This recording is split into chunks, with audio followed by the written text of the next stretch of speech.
So, of course, we're going to talk about Mookie Betts versus a few Yankees fans. And by the way, there's a big update on whether or not these Yankees fans are going to be banned from tonight's game, because initially, after they were kicked out the game and ejected, the Yankees said that, yeah, you guys can come back tomorrow, and MLB had to step in, so we'll talk about that. But this is Game 4 of the 2024 World Series. If the Yankees lose, that's it. They're donezo. It'll be a clean sweep courtesy of the Dodgers, and Freddie Freeman, he felt like making history in the very first inning. This is deja vu, another home run off the Yankees in the very first. And by the way, this is history because Freddie Freeman now owns the record for most World Series games in a row with a home run. 6 consecutive games. He officially passes George Springer. And again, Yankees fans were probably thinking, here we go again. But staying with Yankees fans, a lot of you are here just for this moment. An unhinged fan, I'm going to go ahead and use that word. I'm not going to have a lot of opinions, but that's my opinion. This is unhinged behavior, and some Yankees fans on social media are saying this is our Grimace. And Grimace, if you have no idea what I'm talking about, Grimace was the McDonald's character who became the good luck mascot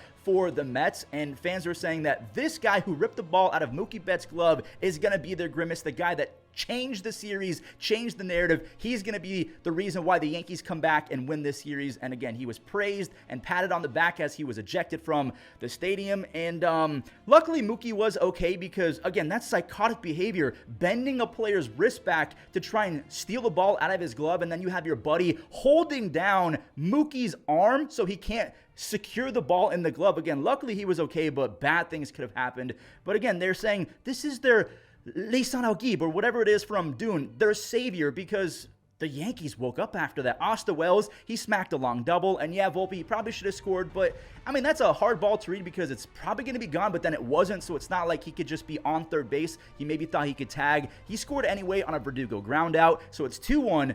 Volpe's up again. The hometown kid who grew up a Yankee fan, a Jeter fanboy, he got his chance at etching his name into the Yankees history books, and he etched it. A grand slam. That is a home run in 29 out of 30 ballparks, so don't let anyone say that that was just a cheap short porch home run. The only ballpark that would have not been a home run in is Baltimore, and we know that left field in Baltimore is absolutely cavernous. So Volpe absolutely crushed it, and Will Smith, he crushed a home run as well, but it was a full-blown punt game after that. In my opinion, I felt like this was a punt game from the Dodgers. Wells, he had a massive game, a double, a home run. I think he also took a walk as well. He pimped the heck out of the second decker. Gleyber, he sent one out as well. A 3-run home run later in the 8th inning, and this was over the wall, so there was no chance at Gleyber being involved in fan interference. Coming up next, you guys might think I'm crazy, but if I was Dave Roberts, there's no chance that this Aaron Judge RBI would have ever happened. Now, again, call me crazy, but Aaron literally had better at-bats all game, and I don't like that as the manager of the Dodgers. I would have intentionally walked Aaron Judge to mess with his head a little bit and not give him extra reps for game number 5. I would say, like, you're on first base, buddy. I will not give you a chance to lock in. It ended up being an absolute blowout, which is not surprising because Dave, the manager of the Dodgers, has pretty much admitted that he has punted multiple games this postseason. I can't remember if he said that for the Padres series or the Mets series. I'm pretty sure it was against the Mets, like they were going to win that series. So he decided to give his staff a few breaks and really punt it with the bullpen game. So without further ado, it's time to talk about the Yankees fans because it's something we do have to talk about. So before we rant about Yankees fans and honestly bad sports fans in general, I'm talking about the bad apple fans who are so far gone in their delusion that they ruin it for the rest of the fan base because casual fans end up generalizing that fan base. Like if you're a casual fan who just turned on the World Series, you're now pondering whether or not every Yankees fan is the human embodiment of a squirrel infected by rabies, gnawing and snarling at Mookie Betts for the sake of stealing a foul ball. It might not be fair, but that's the fact of life.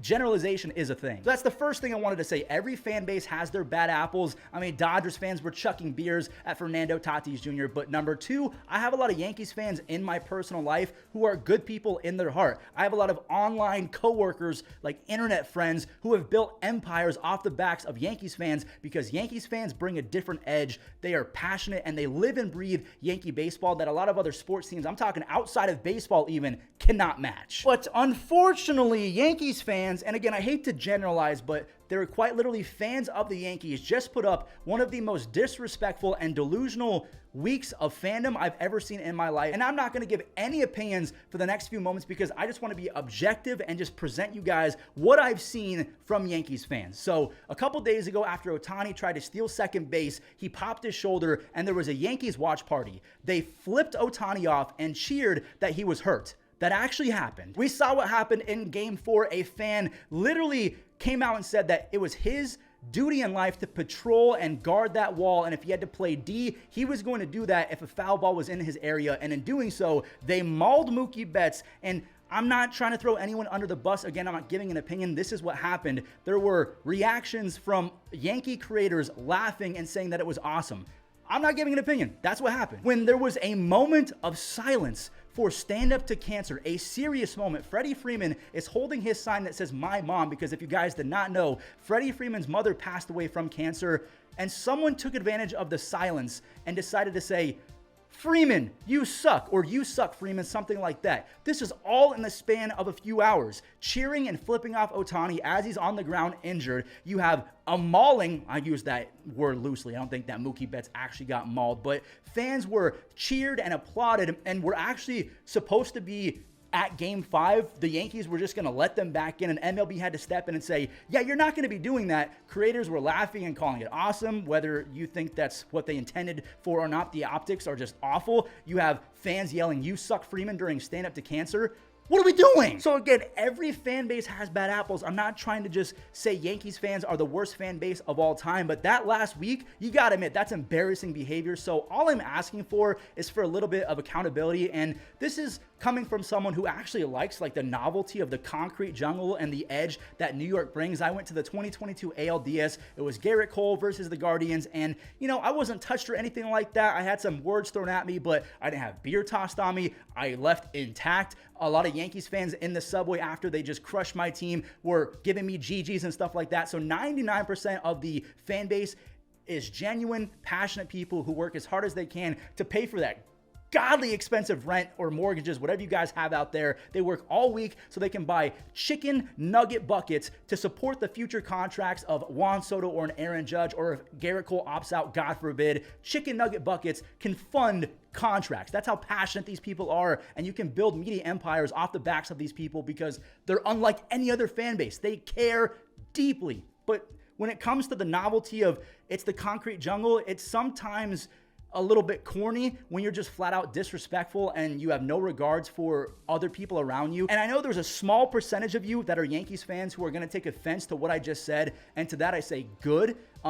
There are some resources to get some help. You need therapy. It sucks that generalization is a thing, but after the week that the Yankees fan base just put up in terms of the cheering and all the different stuff, hold your friends accountable. That's all I'm asking. Don't stand for that. And for the most part, you guys do, but don't cheer the guy as he's being ejected for nearly taking off Mookie Betts' wrist. And again, that's hyperbolic. I'm being a bit dramatic, but I've never seen that in my life. Steve Bartman, he's been excommunicated from the city of Chicago for trying to catch a foul ball. This guy has been called a beaut by ESPN and applauded by all of the people in the stands. I just don't get it. But yeah, rant over. Now we'll talk about Game 5, Walker Buehler versus Garrett Cole. Walker Buehler, by the way, has back-to-back shutouts, and he says he loves pitching in cold weather, so he's going to be primed for game number 5. Garrett Cole, he's allowed 4 earned runs total over his last 3 postseason games, so I'm excited about that. It should be a good game. And also, super small news, the White Sox have officially hired Will Venable as their new manager. Will, honestly, I didn't realize how decent he was when he played. He had career highs of 26 doubles, 22 home runs, 29 stolen bases,